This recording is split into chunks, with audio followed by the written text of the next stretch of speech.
I'm making a vlog of you.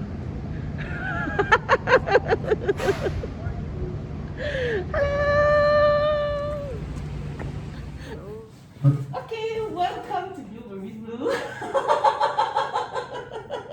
This is as spontaneous as it gets. We're very scary people, you know, we're right on social media right now. It's not streaming live or anything. This is a recording. We can also delete this video if you don't like it. Now everybody is frozen. You and your laughter again. Yes. I'm not allowed to laugh anymore. Yeah, so this is Mr. Peh, that's Allan Cai, and that is Natasha Lee. Ms Natasha Lee and Mr Allan Cai. And I'm Peng-Ean. So I go first? Yes, you go first. You do our introduction. Okay. Yeah. Good morning, we okay? Good morning, Ellen. I have Alan. I have 32 years old. I have my office, swimming, plumbing, reading, agriculture, religion, traveling, and many more. But you call me as an happiest man on earth. The happiest man on earth. The happiest man on earth. Oh, happiest man on earth. Yes, Thank you you. can see that.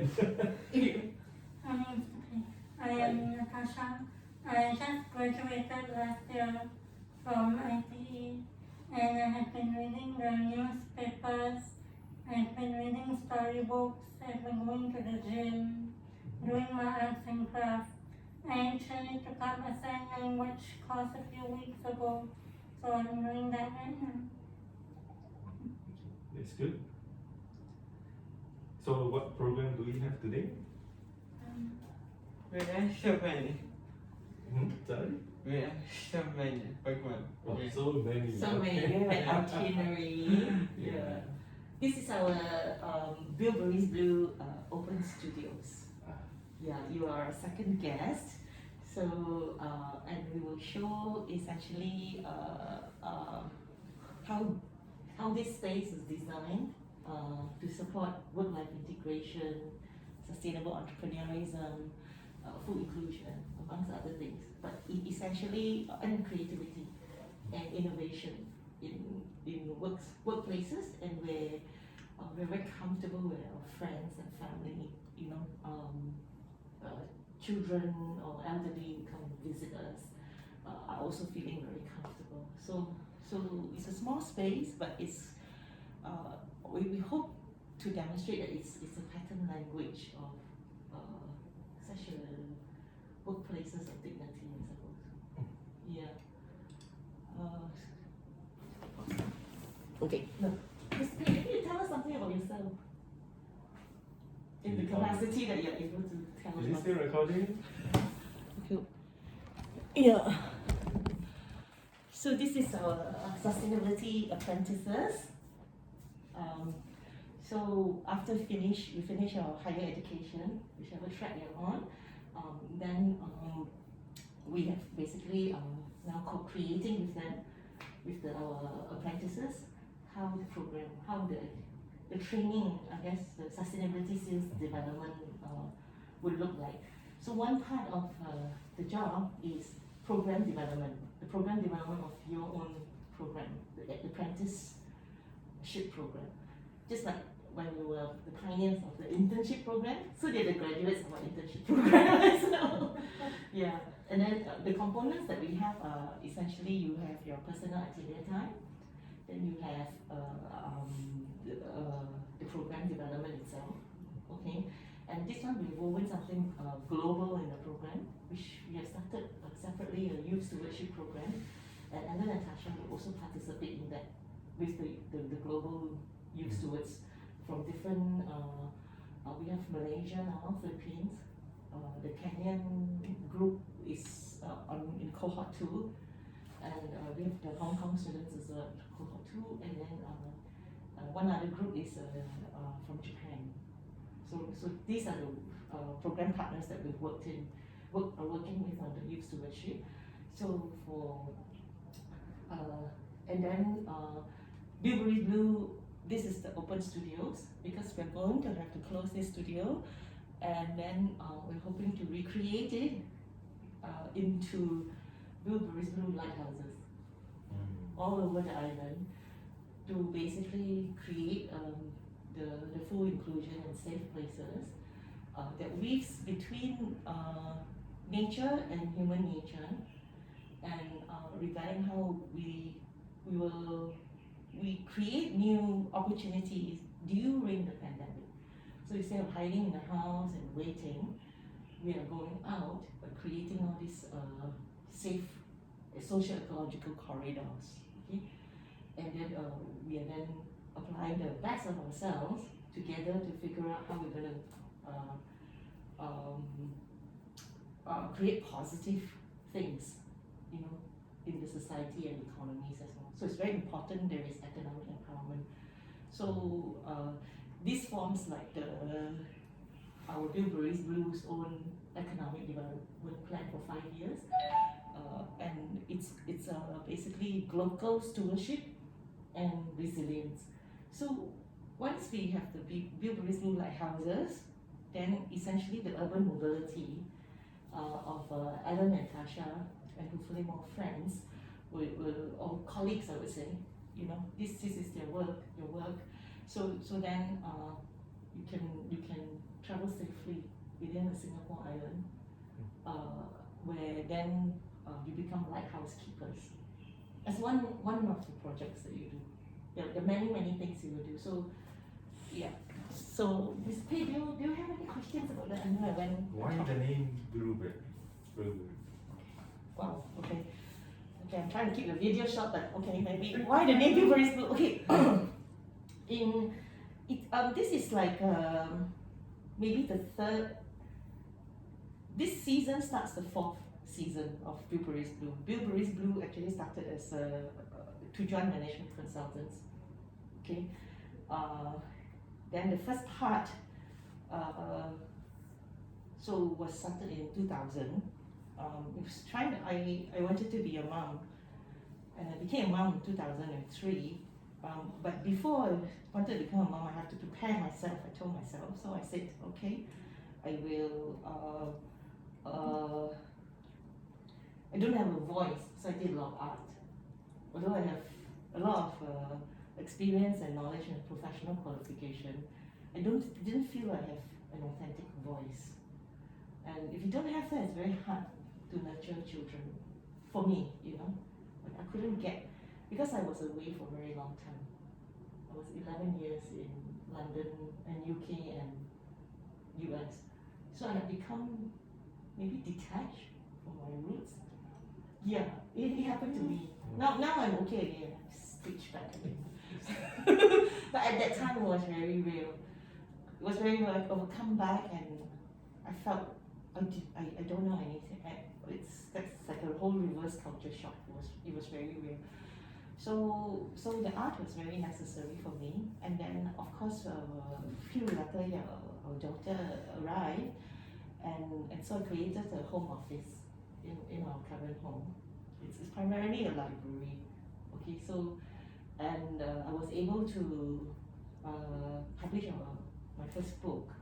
At the same time, bring her to the printers and everything. So it began a journey of bringing the child into the workplace and having a workplace at home. So that was the model. And then we were basically, then the co-founder, my brother Peh Eng Kiat, joined me. And then we were primarily seeing where we could fit in so that I could be a pretty much full-time mom and then still have our own boutique consulting practice. So we started offering accounting, financial management services, and maybe a bit of HR, you know. So during that time we were outsourcing a lot of these enterprise support functions. Okay. Then right about in the middle, second half of 2000, the decade, a lot of companies were transitioning to systems, information systems. They have quite a lot of legacy systems and all that. So there was another niche I could go into to offer offer the services we could go into, and then there was also a demand for in-source CFO, but not as a in-source CFO. So I was an in-source CFO for 5 years. So one whole decade went by like that, and then in 2007, Keith was born, and it opened up a whole new world about trisomy 21. So I had to kind of learn that. And by 2010, it got very difficult. I started another company called Charcoal, because in 2007, social enterprise was also came up. So then, in 2010, it just got too difficult. Then I had to close everything down actually, and found our staff all the places where they needed to go to. 2011, I went half-time on my own to see if it could work. It's just too difficult. There was a lot of home care work that I needed to do. There was too much learning for me to do regarding developmental intervention. So I guess by 2012 to 2015, I was learning how to do that, and I went into full-time volunteerism to see how the social sector where are the needs, you know. So Bilberries Blue was put on a pause. There was an interim period where it was called Rose Heart, because I didn't know what, and then it sounded like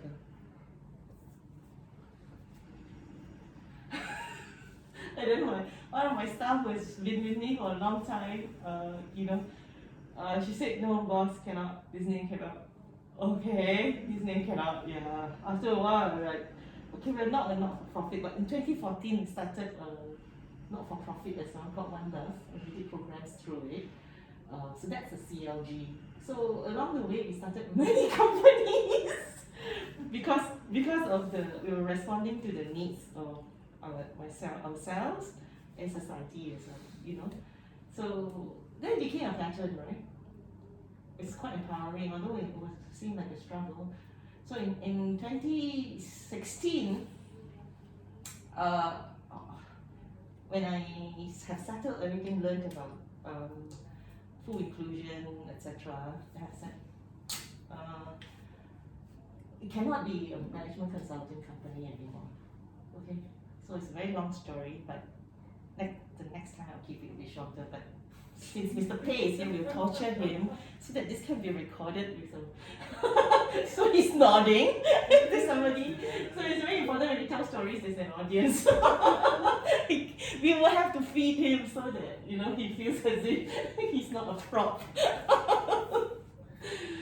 It's okay, I'm used to it. Yeah, he's very used to it. And he's behind a mask, so he's very mysterious. You don't actually know who he is except that he's Mr. Peh. Okay, anyway, so then it's the last 5 years was very interesting because it was really in the dark and in the open. I didn't want to frame it. The temptation is to go and redo everything. Follow what you did before that was successful, then you have your business model, you have an income stream, but it didn't work already. And I guess maybe it's not that it didn't work, it would not be exciting. It would actually just, there is no new energy, right? If you keep to just the comfort zone, even though you're successful in things working, but it's not exciting inside because I already learned it when I was in my 30s. To kind of reboot and go back into my 30s was not exciting for me at 45, So I said, okay, and then no name. How to go and make a name card, get clients, so no name, no philosophy, no vision statement, no mission statement. So anyway, I reread Thoreau. A colleague, before I left Boston, gifted me that book. And I spent quite a long time in Walden Pond together with my husband. So Mr. Peh knows him. So I basically saw something that was very interesting. I read many things during those years. But this one was interesting because Thoreau always wandered off. Thoreau is he went into the woods. So the forest was really calling me. You know, he went to the woods. I said, even in the woods, already you're out of society, right? Even in the woods, you must take a path that you've never taken before. I'm like, wow, that is even scarier than scary, right? You're already in the woods because you would eventually also become familiar with the woods. So you have to still take a path you've never taken before, and he said you will stumble upon a bilberries swamp. And because it's so fresh, it will astonish you and it will refresh you. And I've never seen a bilberries swamp before. You know, so I go and Google, then I saw these carbon sinks, beautiful ones, you know. But still couldn't find a bilberries swamp. Then I asked Li Ping, is it okay if we call the company Bilberries Swamp? She said, no. Nobody will come and give us, take us seriously and offer us any services to do. So then I'm like, okay, so what's the lesson of everybody coming together and having a place and be able to play their part? So jazz actually is the answer that I found. So I said, okay, then blue, right? Bilberries Blue. So that's how it came about, and all the while we started then. So the opening was 2016 here. I mean, I've documented 108 pages in documentation last weekend for 5 years. Because it's important, we have documentation as a practice to reflect. So we started to learn how to be Bilberries Blue by being Bilberries Blue together. Yeah, and then where we ended after 5 years from that moment of complete darkness or wandering off into somewhere and not knowing what the Bilberries swamp looked like. Today we have where is that book?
The things that I've been telling you that I've been doing is also been taking pottery lessons and these are some of the potteries which I made. Okay, this one is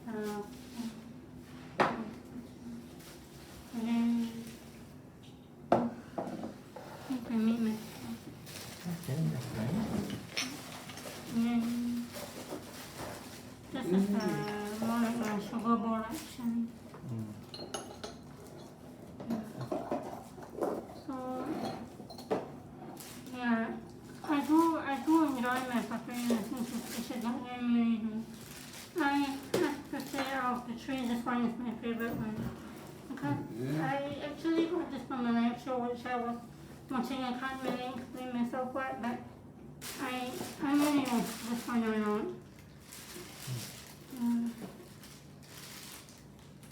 So who is this? I haven't. It's like a girl with a cat and a boat. And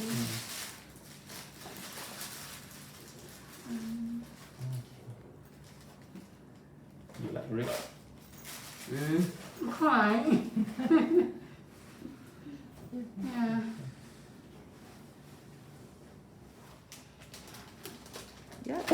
Can you tell us about the cards? Auntie Peng-Ean,